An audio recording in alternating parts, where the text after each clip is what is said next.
Pinakamadaling paraan para mapaamo ang mga alaga mong kalapati. Ang pag-aalaga ng kalapati ay dapat gawin ng maayos para mapanatili ang kanilang kalusugan. Ilan sa mga madaling paraan ay: pagkakaroon ng malinis na pugad, siguruhing malinis ang kanilang pugad para maiwasan ang sakit at parasito. Balanseng pagkain, bigyan sila ng sariwang tubig at tamang uri ng feeds o binhi para sa kalapati.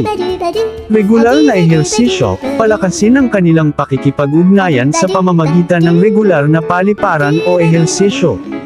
Viewing, kailangan din nila makita ang lugar o labas ng kanilang tahan o loft para masanay ang kanilang isipan na iyon ang kanilang nakikita, nung sa ganun ay hindi sila mag-overfly o maligaw dahil alam na nila ang kanilang lugar. Pag-iwas sa stress, huwag gawing mainit ang lugar kung saan sila nakatira at iwasan ang sobrang ingay na maaaring magdulot ng stress sa kanila.